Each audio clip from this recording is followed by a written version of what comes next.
सौरभ ने किया, और जैसा मैंने कहा कि साठा चौरा, ये पहली मिसाइल मैंने आपके बीच में भेजी है। सोचो आने वाले एटम बम कैसे रखे होंगे। कल्पना करिए आप लोग, जो लोग पीछे बैठे हैं। मैंने कहा कि आप लोग यहां बैठे हैं तो निश्चित रूप से कल जाकर के जो लोग यहां नहीं आए हैं या जो उठ करके चले गए हैं, आप लोग जाकर के बताएंगे कि उन्होंने क्या कुछ छोड़ दिया है। लेकिन सौरभ अद्भुत कविताएं पढ़ता है, अद्भुत छंद पढ़ता है। दिक्कत बस उमेश भैया एक जगह हो जाती है कि कई बार इसी जोश को लेकर के घर चला जाता है। एक तो आप इसका चेचिस देखो, मैं इससे कहता हूं 2-4 रोटी फालतू खाया कर। अंकल भी यहां बैठे हैं आज। एक दिन इसने कविता पढ़ी और इतने जोश में पढ़ी शैलेंद्र भाई, और इसी जोश को लेकर के घर चला गया और आंटी जी के सामने जाते बोला कि मां मैं तेरे दूध का कर्ज चुका दूंगा, मां मैं तेरे दूध का कर्ज चुका दूंगा।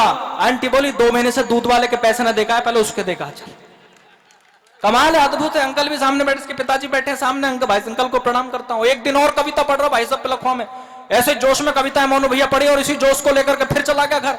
और ककराने के गेट पे महाराणा प्रताप की मूर्ति के नीचे खड़े होकर के बोला, अंकल मिल गए भाई।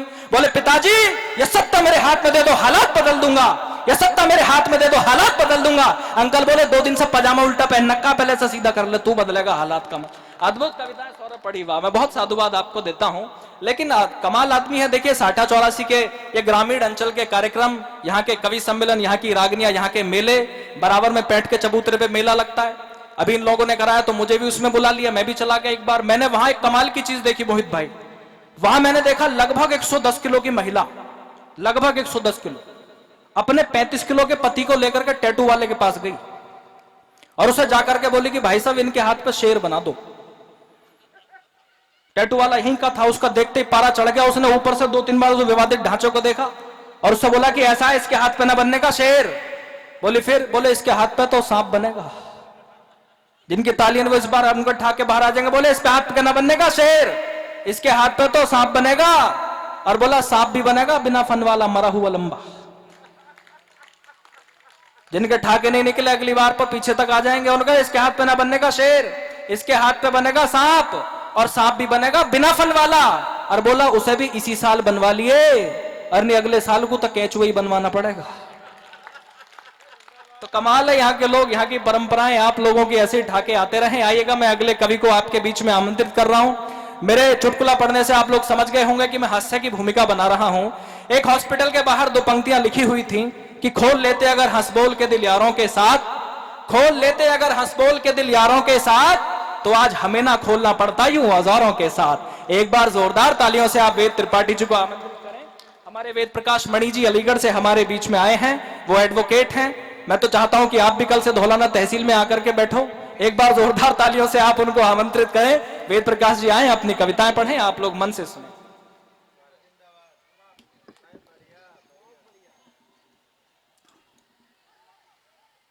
सशक्त मंच को प्रणाम करता हूं। यहां उपस्थित राणा वंशजों को भी विशेष प्रणाम करता हूं। साथियों, जैसा कि आप सभी जानते हैं कि मुझे अलीगढ़ से मंगवाया गया है, और आप ये भी जानते हैं कि अलीगढ़ ताले और तालियों का शहर है। लेकिन मेरा अपना मानना है कि ताले का महत्व तब तक नहीं होता जब तक कि तालियों का साथ ना। और साथियों देखो, तालियों की बात कर रहे थे भाई जी। तालियां बजाने से कई फायदे हैं। हमारे स्वामी रामदेव जी कहते हैं कि तालियां बजाने से मनुष्य स्वस्थ रहता है, रक्त का संचार होता है। 1-2 फायदे मैं भी बताता हूं कि तालियां बजाने से मनुष्य स्वस्थ रहता है, रक्त का संचार होता है। तालियां बजाने से मक्खी मच्छर भी पास नहीं फटकते। और विशेष फायदा, जब हमारी पत्नियां तालियां बजाती हैं तो पति सावधान की अवस्था में आ जाती हैं। ये विशेष फायदा। और भाई ने, ये भाई मोहित जी ने शेर की भी बात कही, तो मैं शेर,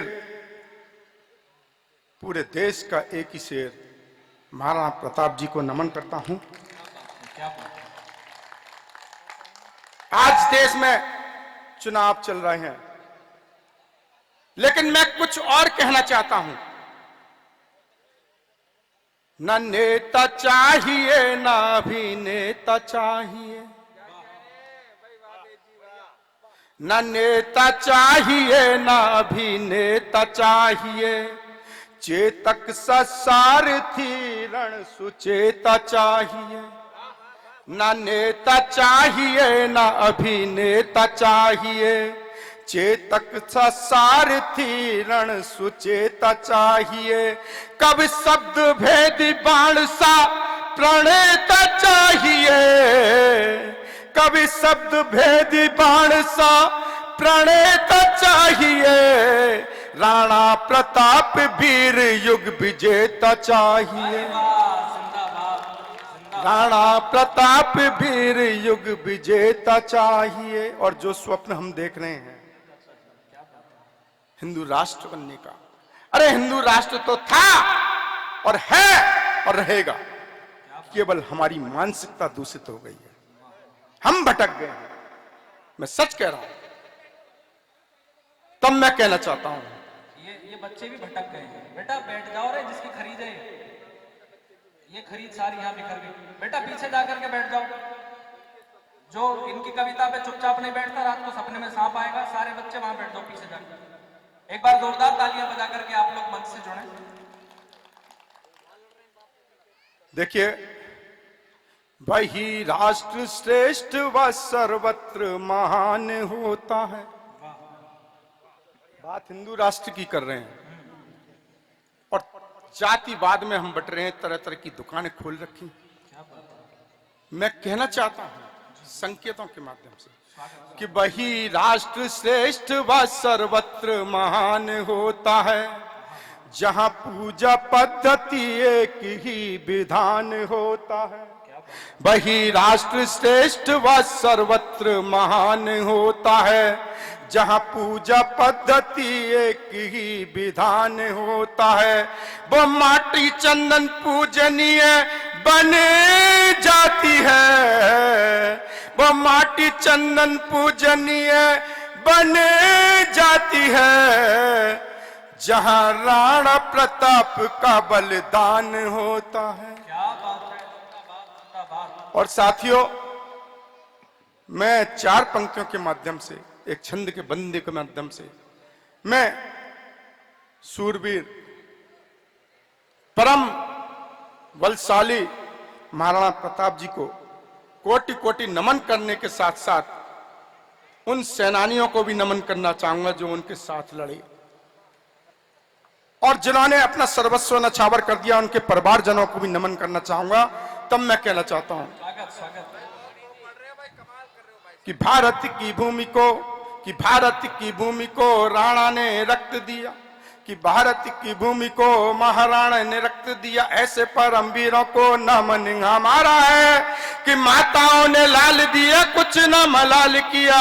ऐसी महामाताओं को नमन हमारा है, ऐसी महामाताओं को नमन हमारा है। कि मांग का सिंदूर गया दुनिया से दूर गया, कि मांग का सिंदूर गया दुनिया से दूर गया। ऐसी साध्वियों को भी नमन हमारा है, और देश महान किया वीरों ने बलिदान दिया। ऐसे वीर शहीदों को नमन हमारा है, ऐसे वीर शहीदों को नमन हमारा। और साथियों, चूंकि मैं हास्यभंग रोज का कवि हूं, मैं हास्य की भी कुछ छवि आपके समक्ष रखना चाहूंगा। आज जो वर्तमान परिवेश है उसके संदर्भ में भी मैं कुछ अपनी बात कहना चाहता हूं।